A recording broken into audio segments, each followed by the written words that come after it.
اگر خدا کسی کو نہیں ملتا تو صرف ایک وجہ سے نہیں ملتا.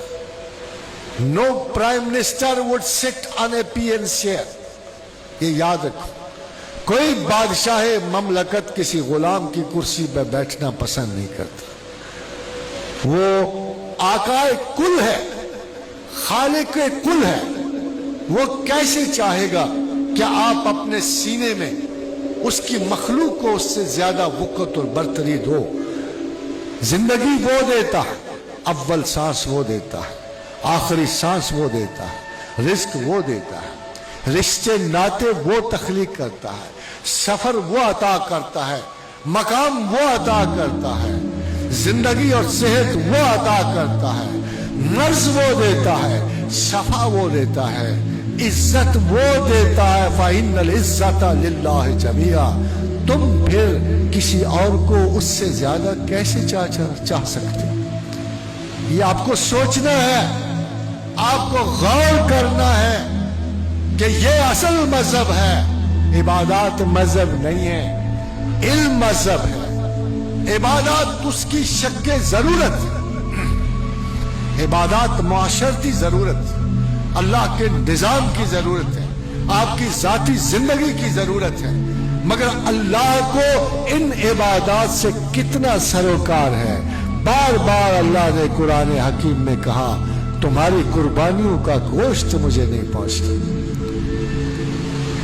تمہاری عبادتوں سے مجھے کوئی فائدہ نہیں. مجھے تو فائدہ ہے, اگر مجھے غرض ہے تو تمہاری نیت سے ہے, تمہارے خیال سے ہے, تمہارے علم اور معرفت سے ہے. کون ہے جو مسلمان پیدا ہوا اور اسے عبادات کا نا علم ہو اور وہ نہ پڑھنے کی کوشش کرے؟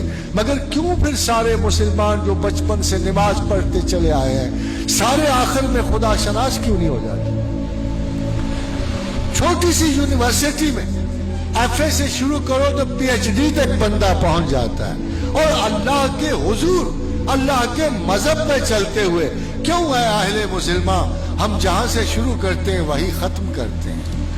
5 نماز سے شروع کی, آخرت تک بابا وہی فوت ہوئے. یہ اچھی زندگی ہوگی مگر عقل والی نہیں ہے. اس لیے کہ اللہ کے ہاں یہ تصوف کو غیر معمولی چیز نہیں ہے, یہ علم و محبت کی پی ایچ ڈی ہے, یہ پروگرس ہے. وہی لوگ جو قرآن کی زبان میں اولیاء کہلاتے ہیں, صدیقین کہلاتے ہیں, سابقون کہلاتے ہیں, ان کا نام کسی دوسری زبان میں صوفیاء پڑ گیا ہے. یہ وہی ہے, یہ کوئی نرالے نہیں ہے, بلکہ احتراماً آپ لوگوں کو صوفیاء کہہ لیتے ہیں. مگر ان کا وصف کیا ہے؟ کرامت؟ not at all. ان کا وصف یہ نہیں, ان کی بزرگی کے درجات یہ نہیں ہے. اللہ نے بزرگی اور درجات عالیہ کا صرف ایک سٹینڈرڈ رکھا ہے, وَنَرْفَعُ دَرَجَاتٌ مِّن نَشَاءُ, جس کے چاہتا ہوں درجے بلند کرتا ہوں.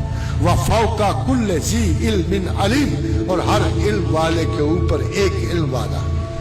خواجہ حضرات, اس میں عبادات نہیں مینشن ہوئی, تہجد نہیں مینشن ہوئی, روزے نہیں مینشن ہوئے, اس میں صرف علم مینشن ہوا ہے. وَنَرْفَعُ دَرَجَاتٌ مِّن نَشَاءُ, کہ جس کے چاہتا ہوں درجے بلند کرتا ہوں. وَفَوْقَ كُلِّ ذِي عِلْمٍ عَلِيمٍ, اور ہر علم والے کے اوپر ایک علم والا ہے. اور خواتین و حضرات, اور یہ علمی تشخص, یہ علمی پہچان, یہی آپ کو وہ کرائیٹیریا دے گی. جب اللہ کو آپ ترجیح اول مان لیتے ہو تو تمام مذہب کی ترجیحات مرتب ہو جاتی ہیں. ایک مرتبہ اپنے دل سے کہہ دو, اپنے خیال سے کہہ دو کہ میں زندگی میں اللہ کو ترجیح اول مانوں گا, میں اسی کے خیال سے زندگی گزاروں گا, اسی کے مطابق زندگی بسر کرنے کی کوشش کروں گا.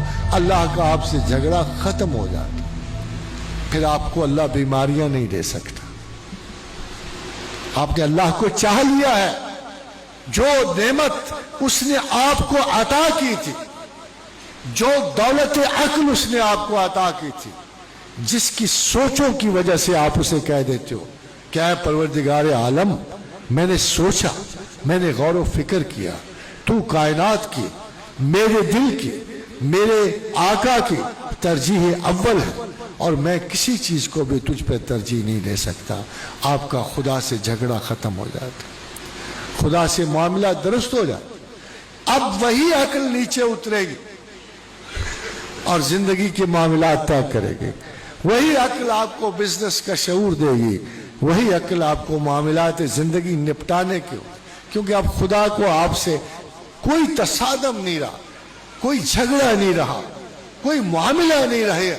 آپ نے اللہ کو اس کی پراپر جگہ پہ رکھ دیا ہے, آپ نے حکمران کو حکمران کی جگہ پہ رکھ دیا ہے.